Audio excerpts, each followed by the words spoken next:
ನಮಸ್ತೆ ಎಲ್ರಿಗೂ, ನಿಮ್ಮ ಶಿವನ ಕನ್ನಡ ಲಾಗ್ಸ್ಗೆ ಸ್ವಾಗತ.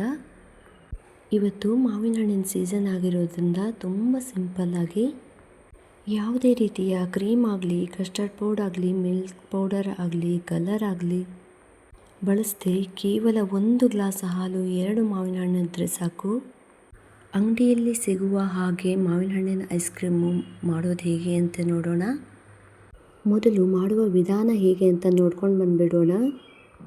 ಅದಕ್ಕೂ ಮುನ್ನ ಇನ್ನುವರೆಗೂ ನನ್ನ ಚಾನಲ್ ಯಾರು ಸಬ್ಸ್ಕ್ರೈಬ್ ಮಾಡ್ಕೊಂಡಿಲ್ಲ ಅಂದರೆ ಸಬ್ಸ್ಕ್ರೈಬ್ ಮಾಡ್ಕೊಳ್ಳಿ. ಹಾಗೆ ಪಕ್ಕದಲ್ಲಿರುವಂಥ ಬೆಲ್ ಐಕಾನ್ನ ಪ್ರೆಸ್ ಮಾಡಿ. ನಾನು ಹಾಕಿರುವಂಥ ಎಲ್ಲ ವಿಡಿಯೋಗಳ ನೋಟಿಫಿಕೇಷನ್ ನಿಮಗೆ ಬಂದು ತಲುಪುತ್ತೆ. ನಾನಿಲ್ಲಿ 2 ಗಂಟೆ ಮುಂಚಿತವಾಗಿ ಒಂದು 10 ರಿಂದ 12 ಗೋಡಂಬಿನ ನೆನೆಸಿಟ್ಕೊಂಡಿದ್ದೆ.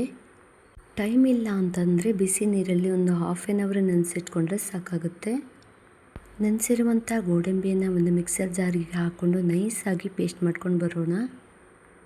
ನೋಡಿ, ನಾವು ಮಾಡಿರುವಂಥ ಗೋಡಂಬಿ ಪೇಸ್ಟ್ ಚೆನ್ನಾಗಿ ರೆಡಿ ಆಯಿತು. ಇದನ್ನು ಈಗ ಒಂದು ಸೈಡಲ್ಲಿ ಇಟ್ಕೊಳ್ಳೋಣ. ಈ ಸೈಡಲ್ಲಿ ನಾನು ಸ್ಟವ್ ಮೇಲೆ ಬಾಣಲೆ ಇಟ್ಕೊಂಡಿದ್ದೀನಿ. ಬಾಣಲೆಗೆ 1 ಗ್ಲಾಸ್ ನಾನು ಗಟ್ಟಿಯಾಗಿರುವಂಥ ಹಾಲು ತೊಗೊಂಡಿದ್ದೀನಿ.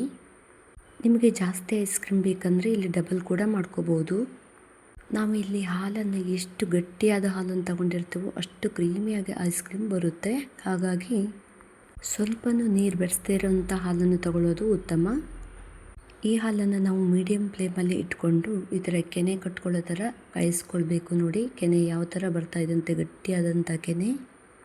ಕಾಯಿಸುವಾಗ ಸ್ವಲ್ಪ ಕೈ ಆಡಿಸ್ತಾರೆ, ಯಾಕಂದರೆ ತಳ ಅಂಟ್ಕೊಬಿಡುತ್ತೆ. ನೋಡಿ, ಇವಾಗ ಹಾಲು ಕಾದಿದೆ. ಎಲ್ಲಿವರೆಗೂ ಅಂದರೆ ಅದು ನಾವು ಕಾಯಿಸ್ಲಿಕ್ಕಿಟ್ಟ ಅರ್ಧ ಹಾಲು ಬರಬೇಕು.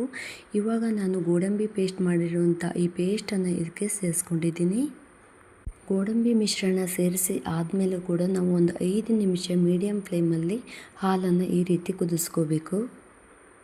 ಈ ರೀತಿ ಕಾಯಿಸೋದ್ರಿಂದ ಹಾಲು ಈ ರೀತಿ ಗಟ್ಟಿಯಾಗಿ ಬರುತ್ತೆ. ನೋಡಿ, ಎಷ್ಟು ಸ್ವಲ್ಪ ಅಂದರೆ ಕಾಯಿಸಿದ ತಕ್ಷಣ ಸ್ವಲ್ಪ ಗಟ್ಟಿ ಆಯಿತು. ಇವಾಗ ನೋಡಿ, ಹಾಲು ಇವಾಗ ಗಟ್ಟಿಯಾಗಿದೆ. ಇಷ್ಟಾದರೆ ಸಾಕು. ನಾವು ಇದನ್ನು ತಣ್ಣಗಾಗಲಿಕ್ಕೆ ಬಿಡೋಣ. ಈ ಸೈಡಲ್ಲಿ ನಾನು 2 ಮಾವಿನ ಹಣ್ಣನ್ನು ತಗೊಂಡಿದ್ದೀನಿ. ನಿಮಗೆ ಜಾಸ್ತಿ ಕ್ವಾಂಟಿಟಿಯಲ್ಲಿ ಐಸ್ ಕ್ರೀಮ್ ಬೇಕಂದರೆ ಹಣ್ಣುಗಳನ್ನು ಜಾಸ್ತಿ ಕೂಡ ತಗೋಬೋದು. 1 ಗ್ಲಾಸ್ ಹಾಲಿಗೆ 2 ರಿಂದ 3 ಮಾವಿನ ಹಣ್ಣು ಸಾಕಾಗುತ್ತೆ. ಜಾಸ್ತಿ ಕ್ವಾಂಟಿಟಿ ಬೇಕು ಅಂದರೆ 2 ಗ್ಲಾಸ್ ಹಾಲಿಗೆ 5 ಮಾವಿನ ಹಣ್ಣನ್ನು ತಗೋಬೋದು. ಇವಾಗ ಮಾವಿನ ಹಣ್ಣನ್ನು ಕಟ್ ಮಾಡಿ ಇದರಲ್ಲಿರುವಂಥ ಪಲ್ಪ್ ಮಾತ್ರ ತಗೊಂಡಿದ್ದೀನಿ ನಾನು. ನೋಡಿ, ಈ ರೀತಿ 2 ಮಾವಿನ ಹಣ್ಣಲ್ಲಿರುವಂಥ ಪಲ್ಪನ್ನು ನಾನು ಈ ರೀತಿ ಇಟ್ಕೊಂಡಿದ್ದೀನಿ. ಇವಾಗ ನೋಡಿ, ತೆಗೆದಿರುವಂಥ ಮಾವಿನ ಹಣ್ಣಿನ ಪಲ್ಪನ್ನು ಒಂದು ಮಿಕ್ಸಿ ಜಾರಿಗೆ ಹಾಕಿ ಇದನ್ನು ಕೂಡ ನೈಸಾಗಿ ಪೇಸ್ಟ್ ಮಾಡ್ಕೊಳ್ಬೇಕು ನಾವು. ಈ ರೀತಿ ಎಷ್ಟು ಮಾವಿನ ಹಣ್ಣಿನ ಪಲ್ಪನ್ನು ತಗೊಂಡ್ಕೊಳ್ತಾರೆ ಅದನ್ನು ಸ್ವಲ್ಪನೂ ನೀರು ಹಾಕದೆ ಬರೀ ಮಾವಿನ ಹಣ್ಣಿನ ಪಲ್ಪ್ ಹಾಕಿ ಮಿಕ್ಸಿ ಜಾರಲ್ಲಿ ಪೇಸ್ಟ್ ಮಾಡ್ಕೋಬೇಕು. ನೋಡಿ, ಈಗ ನೈಸಾದಂಥ ಮಾವಿನ ಹಣ್ಣಿನ ಪೇಸ್ಟ್ ರೆಡಿಯಾಗಿದೆ. ನೋಡಿ, ಈ ರೀತಿ ಸ್ವಲ್ಪನೂ ಪಲ್ಪ್ ಇರಬಾರ್ದು, ನೈಸಾಗಿ ರುಬ್ಬಿಟ್ಕೊಳ್ಳಿ. ಸ್ವಲ್ಪನೂ ನೀರು ಕೂಡ ಸೇರಿಸಬಾರ್ದು. ಇದಕ್ಕೆ ಆರಲಿಕ್ಕೆ ಬಿಟ್ಟಿರುವಂಥ ಹಾಲು ಕೂಡ ತಣ್ಣಗಾಗಿದೆ.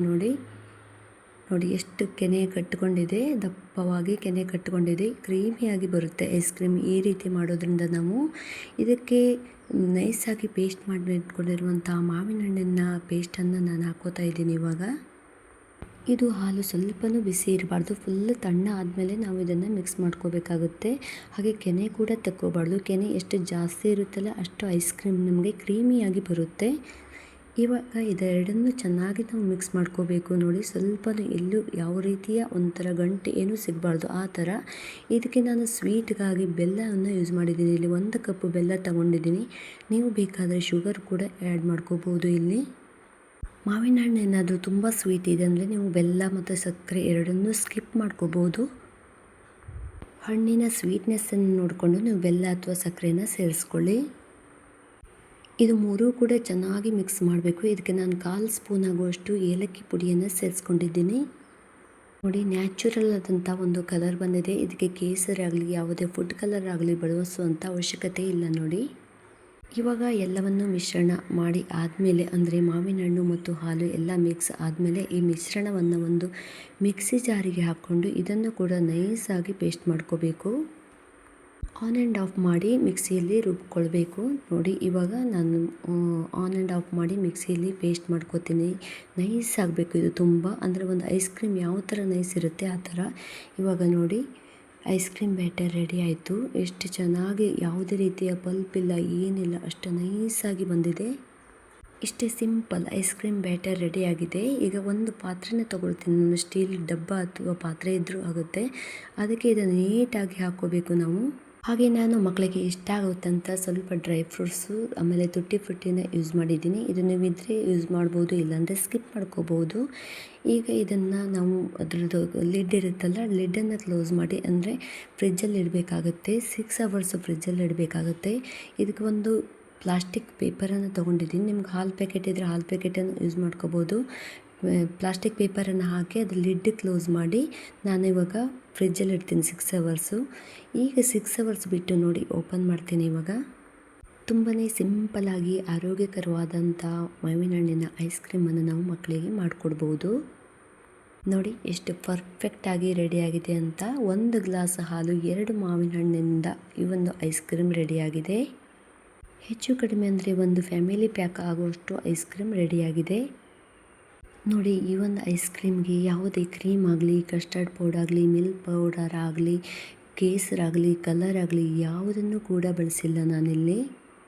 ಈಗ ಮಾವಿನ ಹಣ್ಣು ಸೀಸನ್ ಆಗಿರೋದ್ರಿಂದ ತುಂಬ ಈಸಿಯಾಗಿ ಮನೆಯಲ್ಲಿ ಐಸ್ ಕ್ರೀಮ್ ಈ ರೀತಿ ಮಾಡ್ಕೋಬೋದು. ಈ ಹಿಂದೆಯೂ ಕೂಡ ಕೆಲವೊಂದು ಐಸ್ ಕ್ರೀಮ್ ರೆಸಿಪಿನ ನನ್ನ ಚಾನಲಲ್ಲಿ ಅಪ್ಲೋಡ್ ಮಾಡಿದ್ದೀನಿ. ಇಂಟ್ರೆಸ್ಟ್ ಇತ್ತು ಅಂದರೆ ಒಂದ್ಸಲ ಚೆಕ್ ಮಾಡ್ಕೊಳ್ಳಿ. ನೋಡಿದ್ರಲ್ಲ ಫ್ರೆಂಡ್ಸ್, ತುಂಬ ಕ್ರೀಮಿಯಾದಂಥ, ಟೇಸ್ಟಿಯಾದಂಥ, ಕಲರ್ಫುಲ್ ಆದಂಥ ಒಂದು ಮಾವಿನ ಹಣ್ಣಿನ ಐಸ್ ಕ್ರೀಮ್ ರೆಡಿಯಾಗಿದೆ ಈಗ. ಐ ಹೋಪ್ ಇವತ್ತಿನ ರೆಸಿಪಿ ನಿಮಗೆಲ್ಲರಿಗೂ ಇಷ್ಟ ಆಗಿದೆ ಅಂದ್ಕೊಂಡಿದ್ದೀನಿ. ಇಷ್ಟ ಆದರೆ ಲೈಕ್ ಮಾಡಿ, ಕಮೆಂಟ್ ಮಾಡಿ, ನಿಮ್ಮ ಕುಟುಂಬದವರಿಗೆ, ಸ್ನೇಹಿತರಿಗೂ ಶೇರ್ ಮಾಡಿ. ಇನ್ನೊಂದು ಉತ್ತಮವಾದ ವಿಡಿಯೋದೊಂದಿಗೆ ನಾನು ನಿಮಗೆ ಸಿಗ್ತೀನಿ. ಅಲ್ಲಿವರೆಗೂ take care, bye bye, see you friends, thank you.